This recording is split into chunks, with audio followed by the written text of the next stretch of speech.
Atos 2. Atos 2, de 42 a 47.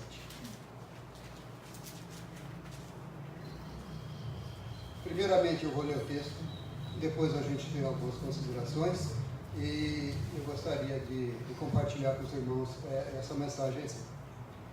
Diz assim: e perseveravam na doutrina dos apóstolos, na comunhão, no partir do pão e nas orações. Em cada alma havia temor, e muitos prodígios e sinais eram feitos por intermédio dos apóstolos. Todos os que creram estavam juntos e tinham tudo em comum.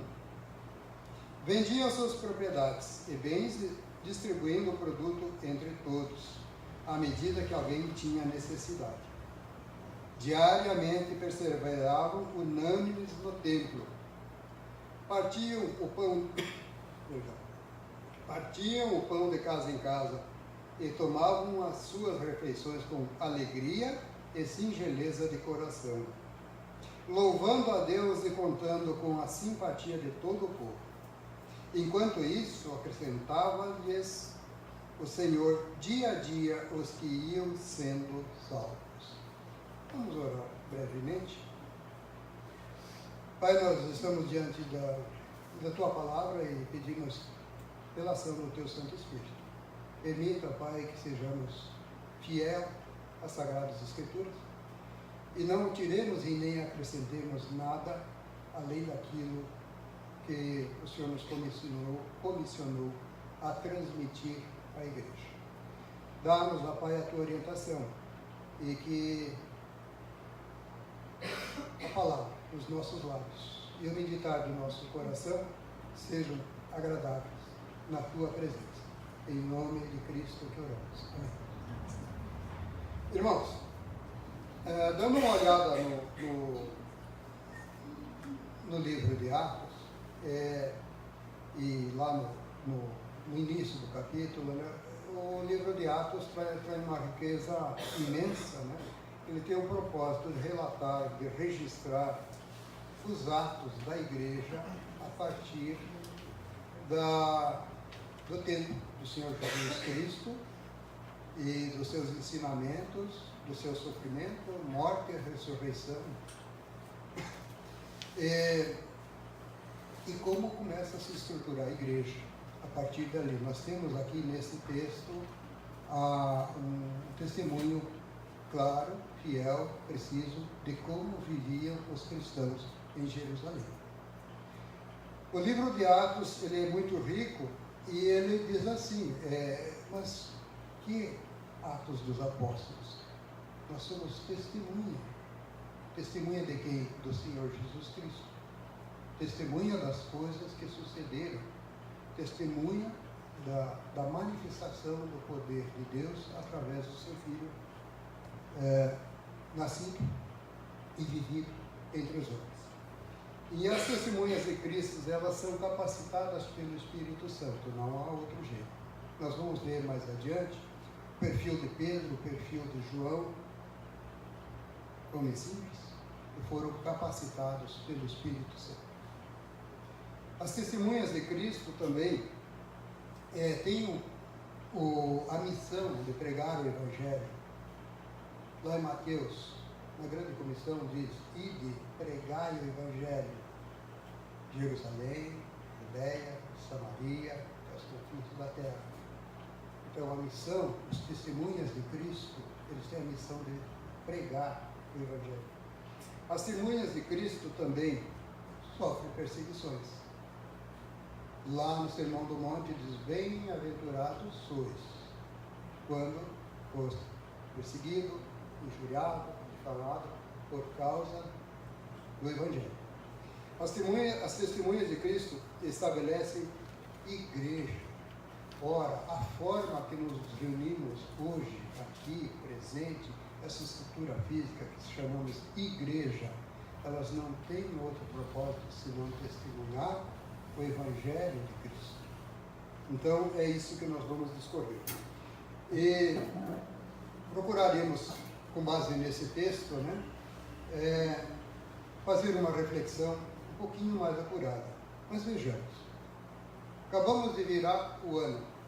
Estamos em 2019. 2019 anos, ou passados 2018 anos de quê? Do nascimento do Senhor Jesus. É isso que nós celebramos no Natal. Então nós estamos há 2018 anos celebrando e rememorando o nascimento de um ser que mudou a história a ponto de chamar antes de Cristo e depois de Cristo. Mudou a era, depois de Cristo. Depois de Cristo nós estamos há 2000 anos, ou 2018 anos passados, da igreja inicial, essa que nós lemos lá no trecho do livro de Atos, né? Entretanto, a mensagem bíblica é a mesma. O Evangelho de Jesus Cristo é o mesmo. A motivação é a mesma. Por que nos reunimos aqui como igreja? Acabamos de cantar. Se não for para te adorar, para que eu estou aqui? Se não for para te servir, para que eu estou aqui? Acabamos de cantar isso. A santificação e a salvação do homem é a mesma, datada de 2018 anos passados. Ora, então, portanto, nós temos que colocar diante do Senhor como instrumento em suas mãos e pedir que o Espírito Santo nos oriente. E só por ele que a mensagem já há mais de 2000 anos lida, escrita, praticada, vivenciada. E se nós, eu estou falando do Novo Testamento, se nós falarmos do Antigo Testamento, então nós vamos ter mais 2000, mais 3000 anos de fé, de certeza, de crença, de convicção de que Deus é o Senhor, que Deus mandou seu Filho, que Deus mandou o Espírito Santo habitar entre nós. É Ele que nos capacita. Agora nós voltamos para esse texto e vimos ali que a partir do Atos 2, de 42 a 47, uma série de características aí que nós consideramos aqui, atribuímos o título a isso como uma igreja saudável. A igreja do Senhor Jesus Cristo, daquele tempo, uma igreja saudável. E aí, nós vamos ter que dar uma olhada em algumas características de uma igreja saudável.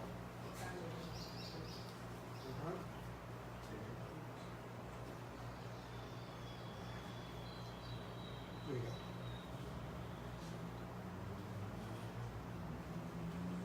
Vocês desculpem, aí vou dar umas tossidas, porque não é voluntário, mas é algo que acontece. Quais as marcas de uma igreja saudável? Quais as principais características que a gente pode ver disso? À luz desse texto que nós acabamos de ver, nós vimos lá no verso 42 que os discípulos perseveravam. Perseveravam no quê? Você pode conferir na Bíblia, mas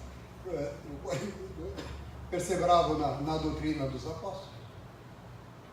Os discípulos perseveravam na comunhão. Os discípulos perseveravam no partir do pão, nas orações. Há um termo que aparece em outros textos da Bíblia: perseverar. Perseveração. O que é perseverar? Se dá uma busca no dicionário, rapidamente, né? Ele nos diz que perseverar é uma qualidade de quem não desiste. Pelo menos que não desiste com facilidade. É aquele que tem persistência, aquele que persevera, que insiste, que tem uma constância.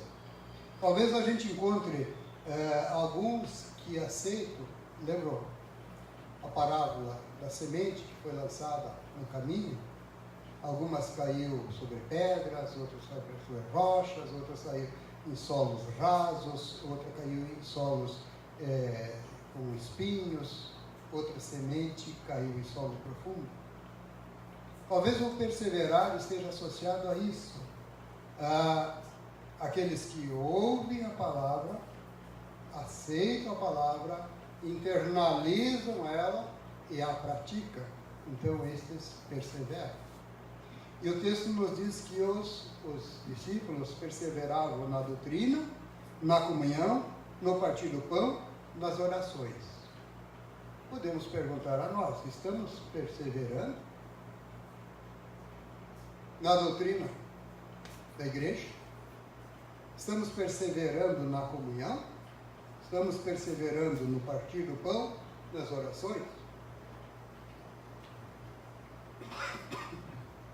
Perseverar na doutrina dos apóstolos implica crer, seguir e estar submisso à orientação da igreja.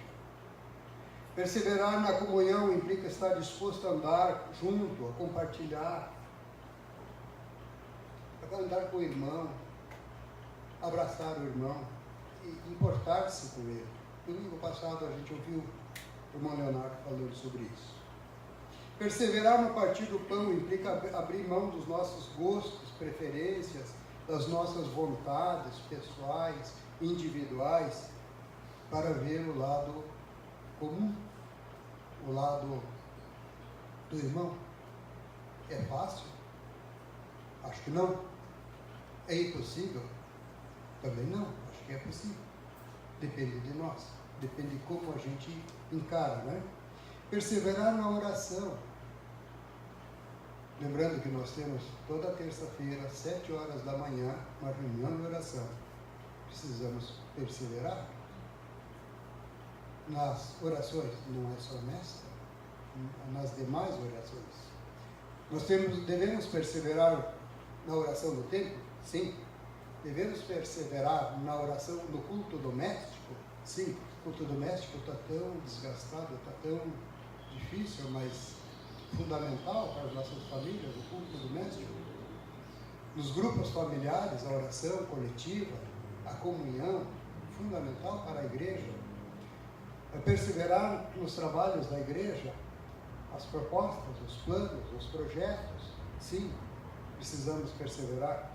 No nosso trabalho secular, no dia a dia, nas nossas obrigações, igualmente, para que Deus nos conduza, nos dê o trabalho, nos dê o sustento, nos dê livramento às situações de dificuldades. Então, orar o tempo todo. Diz o texto, lá no verso 43, que em cada alma havia temor, e muitos sinais e prodígios eram feitos por intermédio dos apóstolos. Temor a Deus. Nós já ouvimos em outra ocasião, o presbítero Ciro falando, temor a Deus, temer a Deus, não é ter medo de Deus, não. Temor a Deus é reconhecer que Deus é soberano e que Ele governa e que as nossas vidas estão plenamente na dependência do Senhor. Nós achamos, e até gostamos de vez em quando falar, eu fiz, eu deixei de fazer, eu não ia fazer, esse eu, se não for pela permissão, pela vontade do Senhor, não faremos nada. Às vezes a gente se esquece. E eu acho que a gente se esquece todo dia. E talvez a gente não esqueça todo dia, talvez a gente se esqueça a cada momento. Que Deus é soberano, que Deus governa, reina, e é Ele que nos dá a permissão para que possamos fazer ou deixar de fazer alguma coisa. Temor a Deus é ter consciência de que Deus é soberano, que Ele reina na nossa vida e nós estamos na sua dependência. Provérbios 1, no verso 7, diz assim: o temor do Senhor é o princípio do saber. Mas os loucos desprezam a sabedoria e o ensino. O temor do Senhor é o princípio do saber. Mas os loucos, então, se você não quer ser louco, tema a Deus. Provérbios 9 diz assim: o temor do Senhor é o princípio da sabedoria e o conhecimento. E o conhecimento do santo, a prudência. Quer ser prudente? Tema a Deus.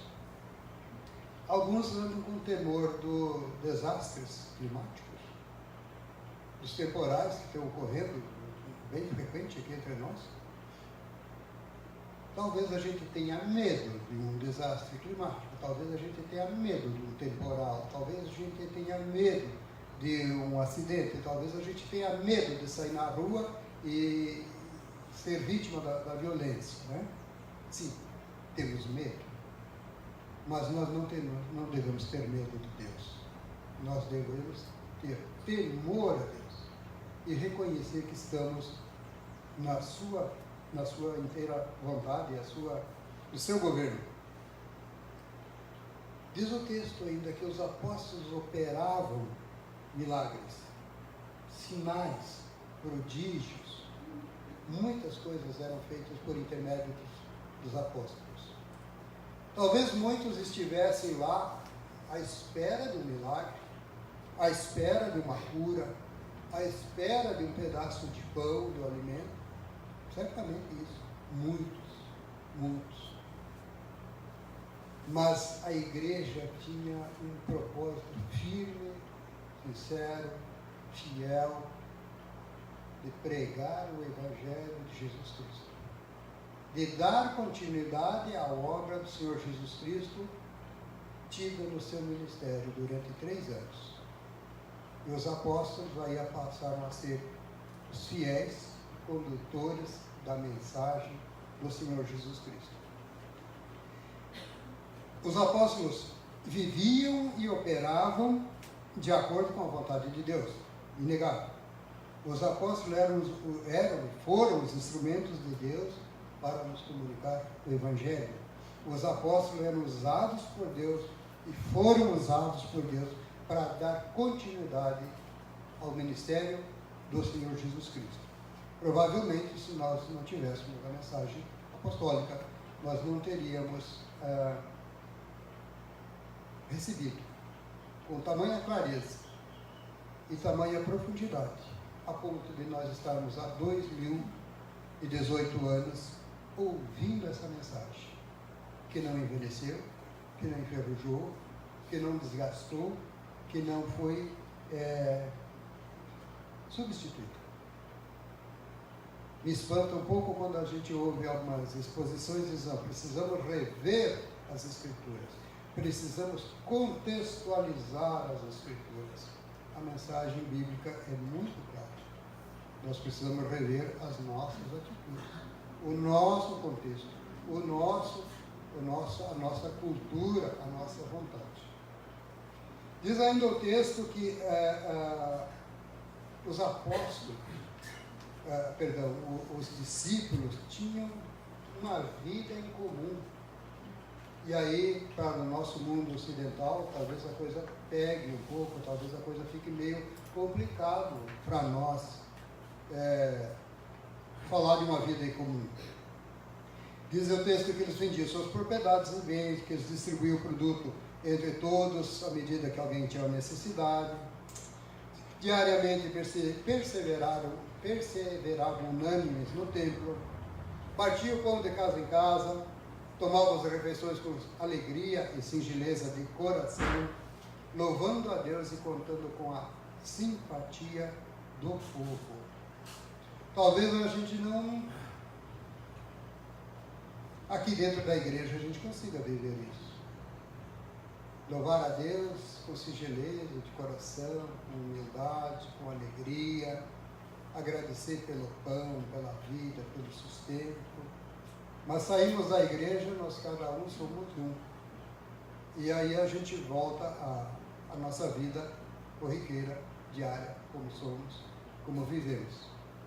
E deixamos de ter uma comunhão a exemplo do que era tido aqui na igreja de Jerusalém. Ficamos bastante distante disso. Talvez você vai dizer assim, mas isso é impossível. Isso foi naquela época, isso hoje não existe mais. Talvez não exista mais. Mas assim, precisamos olhar com bastante atenção a prática que nós fazemos, os costumes que temos, o modo com que encaramos, a maneira com que servimos na igreja atual. E a minha preocupação é que os discípulos fazendo isso, louvando a Deus, e eles adquiriam a simpatia de todo o povo. E nós, às vezes, não conseguimos adquirir a simpatia do povo. Então, preocupa bastante, porque eu lá em minha casa, assim, peraí, esse é o meu quarto, não, esse é a minha sala, não, esse controle é o meu, não, esse carro é o meu, não, peraí, essa caneta é a minha. Não somos assim? Não, peraí, esse é o meu lugar, a minha casa tem um lugar, até eu tenho um lugar, dentro da igreja eu tenho um lugar, chego lá e me posto num lugar. Não, esse é o meu lugar. Poxa vida, como é que a gente vai nos colocar, nós cristãos de hoje, do ano 2019, relacionado aos cristãos do ano 60, 70, depois de Cristo? Estamos um pouco distantes, não? Mas não somente isso. Diz o texto, lá ainda que dia a dia acrescentava-lhes os que iam sendo salvos. Dia a dia o Senhor acrescentava novas pessoas à igreja. E eu achei bacana, porque diz assim, em Atos 1:15, depois se der uma observada lá, diz assim, a assembleia se compunha de aproximadamente 120 pessoas. Atos 1:15, 120 pessoas, digamos assim, é 2 vezes a nossa igreja, está ótimo. Mais adiante, ele vai dizer assim, em Atos 2:41, que naquele dia houve um acréscimo de quase 3.000 pessoas. Eram 120 e passaram a quase 3.000 pessoas. Em Atos 2, no 4:4, vai dizer que muitos dos que ouviram a palavra e aceitaram, subindo o número de homens, a quase 5.000 pessoas.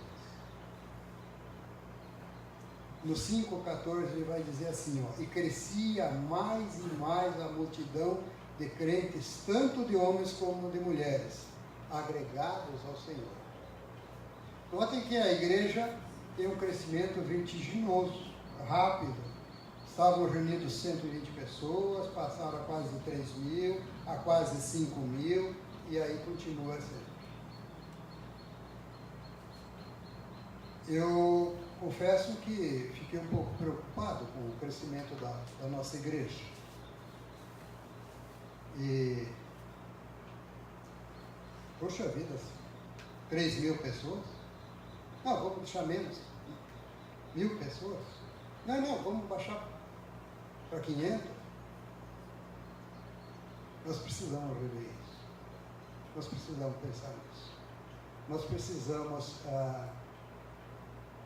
ter presente que se a mensagem do Evangelho não é para nós, não é para mim, é para o povo, é para ir pregar o Evangelho a toda a criatura, ensinando, batizando, fazendo discípulos. E aí eu pergunto, se a gente não está fazendo isso, estamos sendo igreja? Ou estamos devendo à igreja do Senhor Jesus?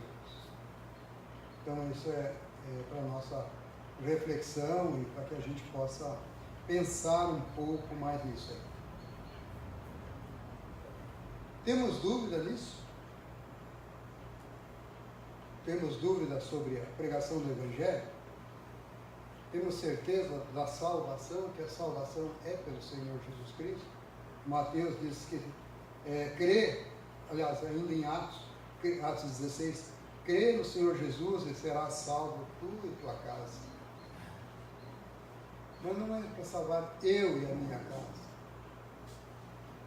É a humanidade, é a sociedade, é esse universo de pessoas que está distante. Aí quando eu brinquei com o irmão ali, bem-vindo à seara a seara é grande, os trabalhadores são poucos. Não era para o irmão, eu estou falando para a igreja, né? Por favor, me perdoe, mas é uma brincadeira, mas é isso. A mensagem do Evangelho, ela é para cada um de nós. É para cada um de nós refletir o que é que nós estamos fazendo, para cada um.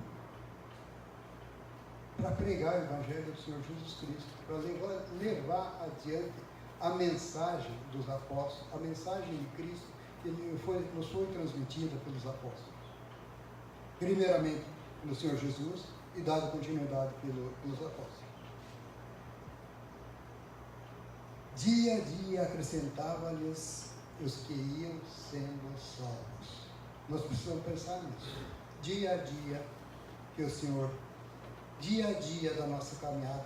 Eu estou há 5 anos na igreja. Eu estou há 10 anos na igreja. Eu estou há 40 anos na igreja. Maravilha, bênção. Mas e os frutos? E os frutos?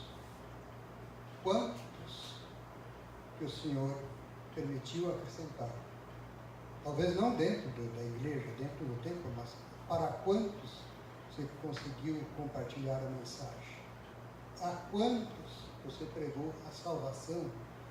Crê no Senhor Jesus Cristo, tu e tua casa serás salvo. Muito bem. Nós podemos, para não adiantar muito a conversa, estou dando uma olhada ao relógio aqui, e não quero julgá-los tanto nessa noite, mas podemos tirar algumas conclusões. Me permitam, as conclusões são minhas. Se eu estou compartilhando com a igreja, se o irmão julgar oportuno, correto, compartilha comigo. Se o irmão julgar que não está correto, nós podemos conversar. Mas eu vou expor, e são bem básicas assim. Ser cristão nos dias de hoje exige bem mais do que pertencer a uma igreja. Frequentar os cultos de domingo. Amados, não basta eu ser cristão, eu sou cristão. Eu sou presbiteriano e me congrego na igreja presbiteriana na Trindade. Ou na igreja presbiteriana em Porto Alegre, ou lá em Rio Grande. Isso é muito pouco. Isso nos dá um status que é bom. Eu sou cristão, eu creio na palavra, eu creio no Evangelho, eu creio no Senhor Jesus Cristo como único Senhor e Salvador da minha vida. Mas ser cristão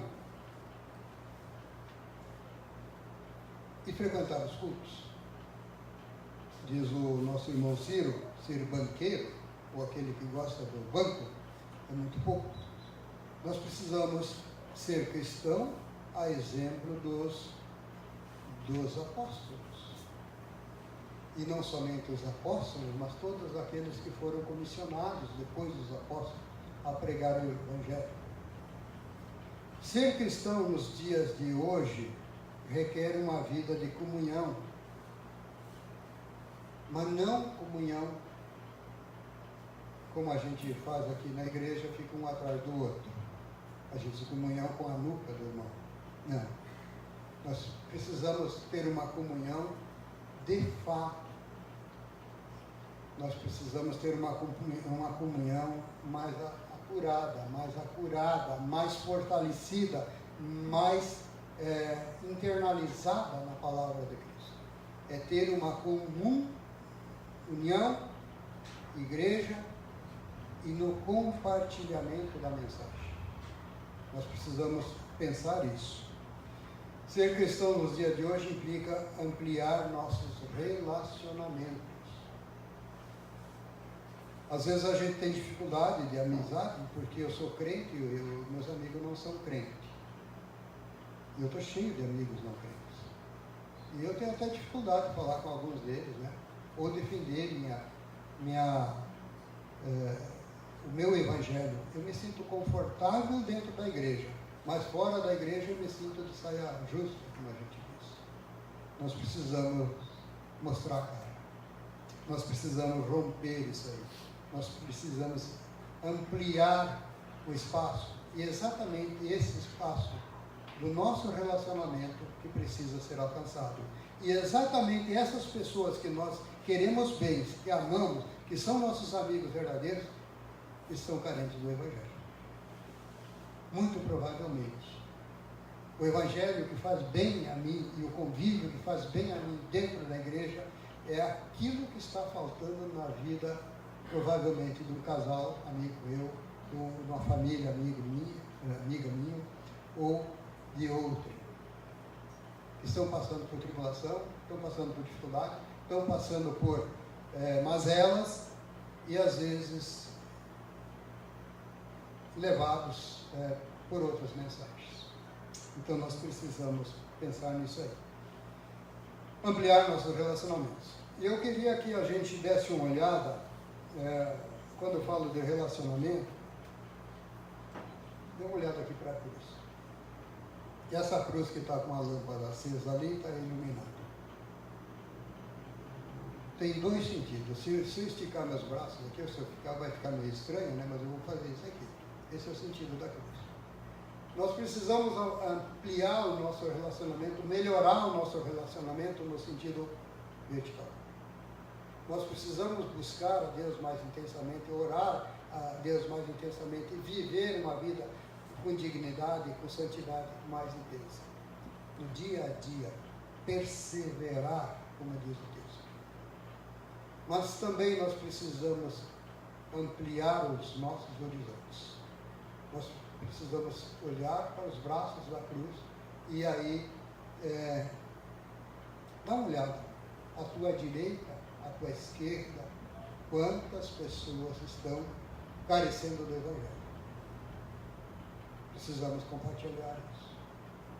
E certamente, se nós começarmos a compartilhar, cada um de nós agregaremos pessoas. O que era 120, chegou a 3.000, a 5.000 ou mais, as milhares. Não sei, a dimensão é só o Senhor que vai dar. Mas que nós precisamos compartilhar, precisamos. Aonde que nós vamos fazer isso? Aonde estivermos. Na igreja. A igreja, o pastor faz isso. Fora da igreja. Nós. É nós. A missão é nós. Então o texto, quando eu brinquei com o irmão, a seara é grande, os trabalhadores são poucos. Os trabalhadores quais são? Nós. Nós que estamos presentes aqui na igreja.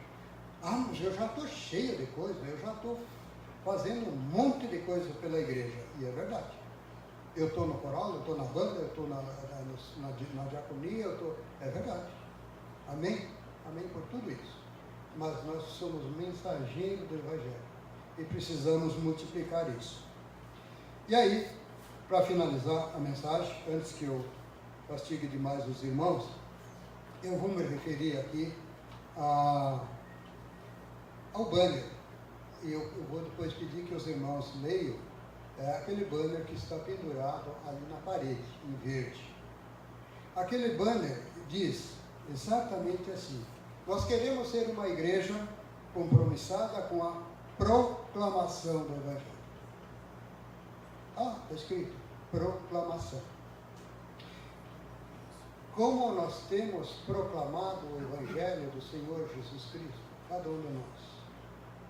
Nós somos uma igreja que quer viver em adoração. Como temos praticado a adoração ao Senhor Jesus Cristo? Somos uma igreja que quer viver em comunhão. Está escrito? Comunhão. Seja focada no ensino, como nós temos ensinado e como temos aprendido. Também, mais duas palavras que estão lá. Serviço. Serviço da igreja. Nós somos preparados, orientados para servir ao irmão, para servir a igreja, para servir como mensageiro da mensagem do Senhor Jesus Cristo. Então, do que eu falei aqui, e que está relacionado com o texto de Atos 2,42, ele mostra exatamente como era a igreja naquele tempo, em Jerusalém, e está dizendo para nós como devemos ser igreja hoje. Esse texto está proposto pela igreja como missão da nossa igreja, exatamente viver em comunhão, viver em adoração, proclamar o Evangelho, atender o serviço, atender aos necessitados, prestar. Essa é vamos dizer, essa é a cara da nossa igreja. Tem uma outra expressão que eu não consigo dizer, mas é o nosso fale uma palavra aí, dizer, o nosso propósito, é a nossa missão, é o nosso compromisso. Então, precisamos, cada um de nós, viver, internalizar esse compromisso. Creio que se façamos isso, e não podemos ficar esperando que o pastor faça. Aí, muitas vezes a gente senta no banco e diz, hoje eu quero ver, quero saber qual é a mensagem que o pastor tem. Não, nós já sabemos a mensagem. A mensagem está ali, está estampada no banco. Proclamação, serviço, comunhão. Essa é a mensagem. Nós não precisamos esperar o que o conselho vai decidir. Não, está ali.